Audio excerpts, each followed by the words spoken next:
এ নজির এবারের পার্লামেন্টে মাননীয় স্পিকার বলেছেন যে এই পার্লামেন্টে এমন এক বৈচিত্র্যময় পার্লামেন্ট যেখানে ফাঁসির মঞ্চ থেকে বেরিয়ে আসা লোকেরাও পার্লামেন্ট মেম্বার হয়েছেন।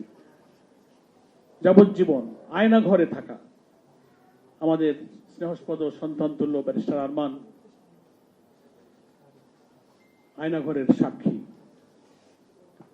আমার রাজনৈতিক জীবনের একজন সহযোদ্ধা আজকের অনুষ্ঠানের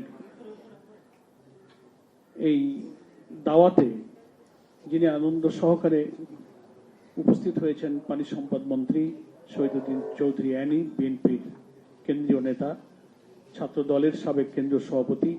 কারাজীবনে তিনিও আমার বিভিন্ন সময় অত্যন্ত ঘনিষ্ঠ একজন সঙ্গী ছিলেন।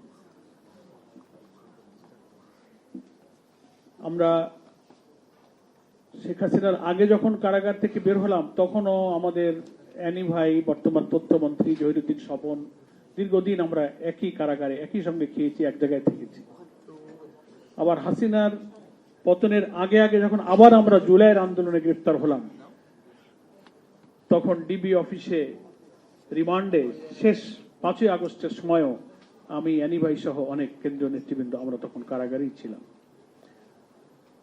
তিনিও আমাদের আজকের এই অনুষ্ঠানে উপস্থিত হয়ে অনুষ্ঠানকে সাফল্যমণ্ডিত করেছেন। আমি যে কথা থেকে ওনাদের নামের দিকে চলে গেলাম সেটা হলো যে কারা জীবনটা এমন যে কে কিভাবে কারাগারের সময়টা কাটাবে তার উপরেই তার জীবনের সাফল্য নির্ভর করে। কারাগার হচ্ছে একটা অখণ্ড অবসর পাওয়া যায় এবং দুইটা কাজের জন্য একজন মুমিন যদি এই সময়টা পার করতে সিদ্ধান্ত নেয় তাহলে তার আর কারাগারে কোনো কষ্ট হয় না। একটা হলো লেখাপড়া করা, প্রচুর লেখাপড়া করার সময় যারা কারাগারে আপনারা গিয়েছেন, এই সারির সবাই জেলখানায় গিয়েছেন। এখানে ইসলামী ছাত্র শিবিরের বর্তমান কেন্দ্রীয় সভাপতি থেকে নিয়ে সাবেক মিলে সব 5 জন কেন্দ্রীয় সভাপতি এখানে আছেন, আমি হিসাব করলাম। আজহার ভাই আছেন, রাশেদ, তারপরে জুবায়ের ভাই কেন্দ্রীয় সভাপতি ছিলেন, আব্দুল জব্বার, সবার কারাগারের জীবনের অভিজ্ঞতা সব মজলুম। তো একটা সুযোগ হলো পড়াশোনা করা, কোরআন হাদিস ইসলামিক লিটারেচার, কারা লাইব্রেরিতে প্রচুর বই পাওয়া যায়, এটা সবারই সেই প্র্যাকটিস আছে। আর একটা হলো মহান আল্লাহ তাআলার সাথে সম্পর্ক ঘনিষ্ঠ করা, আল্লাহর সান্নিধ্যে নিজেকে ইবাদত বন্দেগীর মধ্য দিয়ে আল্লাহর সাথে তার সম্পর্ককে গভীর করার একটা অখণ্ড অবসর হচ্ছে কারা জীবন। তো শুকরিয়া আদায় করছি যে আল্লাহ তাআলা আমাদেরকে সবাইকেই ধৈর্যের সাথে সেই কারা জীবন পার করার এবং কারাগারের সময়টাকে ইবাদত বন্দেগী, আল্লাহর সাথে সম্পর্ক এবং কিছু লেখাপড়া করার তৌফিক আল্লাহ পাক দান করেছিলেন। সেজন্য আল্লাহর কাছে শুকরিয়া আদায় করছি, আলহামদুলিল্লাহ। তবে চিন্তা করতে পারিনি কারাগারে থাকা অবস্থায় যে আমরা একদিন বের হতে পারবো, বই আকারে কিছু লেখা ভিতরে ভিতরে যা লিখলাম এটা প্রকাশিত হবে, পাঠকদের কাছে যাবে, সেটাও যে আল্লাহ তাআলা তৌফিক দিলেন। কারণ এমন এক দুঃসময় কালো দিন আমরা পার করছিলাম, মাঝে মাঝে অনেকে বলতেন, আমরাও মনে করতাম আর বোধহয় এই কারাগার থেকে বের হওয়া সম্ভব হবে না। আজহার ভাই ফাঁসির দণ্ড নিয়ে যখন ছিলেন, আমি আমার এই বইয়ের মধ্যে লিখেছি সেই স্মৃতি। আজহার ভাইয়ের অনেক অসাধারণ উক্তি বিভিন্ন আলোচনায় উনি করতেন, সেটা এই বইয়ের মধ্যে ইনশাল্লাহ আপনারা পড়লে পাবেন। তো আমি কথা সংক্ষেপ করতে চাই যে আপনাদের সবার কাছে আমি দোয়া চাই। বইগুলোর মধ্যে কি আছে, সব বইগুলো আমার কারা জীবনে লেখা, সেটার বর্ণনায় আমি আর যাব না, যেহেতু এটা পড়েই আমরা সবাই জানতে পারবো। আমি শুধু এইটুকু দোয়া চাই, মানুষের মাঝে আল্লাহ তাআলার দ্বীনের জন্য একটা নির্ভীক, মৃত্যু ভয়হীন চেতনা তৈরি করার দাওয়াতি কাজের জন্য এই বইগুলো আল্লাহ তাআলা কবুল করেন। আর আমার এই সময়টুকু যেন পৃথিবীর পার্থিব কোনো চাওয়া পাওয়ার ঊর্ধ্বে শুধু আল্লাহকে পাওয়ার আকাঙ্ক্ষা ছাড়া কোনো কিছুই যেন আমাকে স্পর্শ করতে না পারে, এই দোয়া আমি আপনাদের সবার কাছে চাই। আমাদের আজহার ভাই যখন বেঁচে এসে পার্লামেন্টে কথা বলতে পারছেন, বিএনপির আর এক নেতা লুৎফুজ্জামান বাবর, তিনিও কিন্তু ফাঁসির দণ্ড নিয়ে কারাগারে ছিলেন, তিনিও মুক্তি পেয়ে কিন্তু এমপি হয়েছে। আব্দুল সালাম পিন্টু, ফাঁসির দণ্ডপ্রাপ্ত প্রায় 3 জন এখন পার্লামেন্টে, নাকি অ্যানি ভাই? এই 3 জনই মনে হয় হবে। এটা বিরাট ব্যাপার। পৃথিবীর কোন দেশের পার্লামেন্টে এরকম নির্যাতিতদের বৈচিত্র্যময় সমাবেশ, যেটা মাননীয় স্পিকার, ডেপুটি স্পিকার পার্লামেন্ট চলার মাঝে মাঝে এই স্বীকৃতিগুলো দেন। আমরা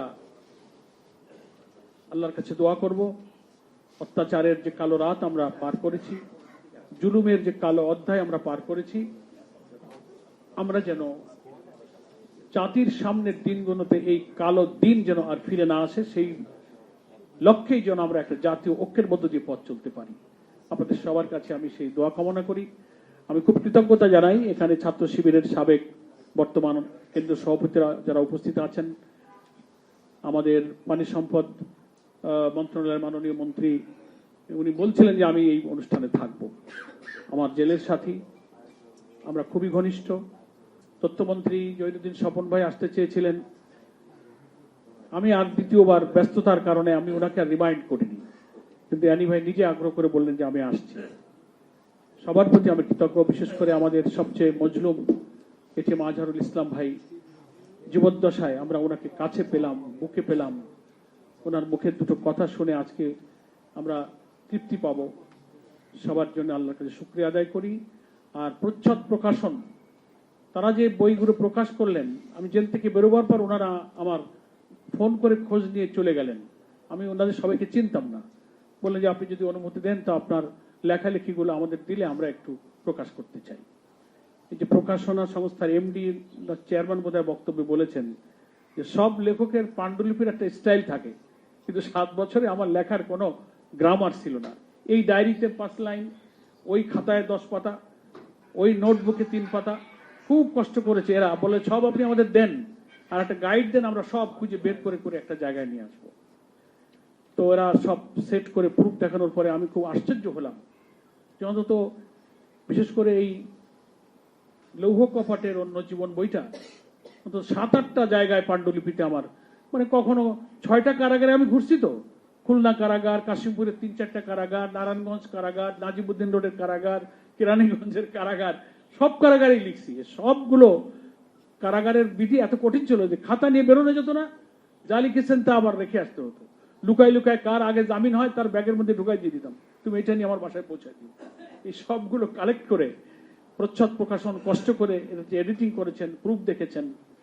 এবং আমার ব্যক্তিগত আর্থিক সামর্থ্য এমন নেই যে আমি এগুলো নিজের অর্থে প্রকাশ করতে পারতাম, সেজন্য তারা বলল যে না আমরা এটা প্রকাশ করব। পরে বলল যে আমরা একটা মোড়ক উন্মোচন অনুষ্ঠান করব। তা আমি তো চিন্তাই করতে পারিনি তারা এরকম একটা অনুষ্ঠানের আয়োজন করবে। এই জন্য আমি তাদের প্রতি আন্তরিকভাবে কৃতজ্ঞতা জানাই। আমি সময় ব্যয় করে যারা এই অনুষ্ঠানকে সমৃদ্ধ করেছেন, বরকতময় করেছেন, তাদের প্রতি আবারও কৃতজ্ঞতা জানিয়ে আমার বক্তব্য এখানে শেষ করছি।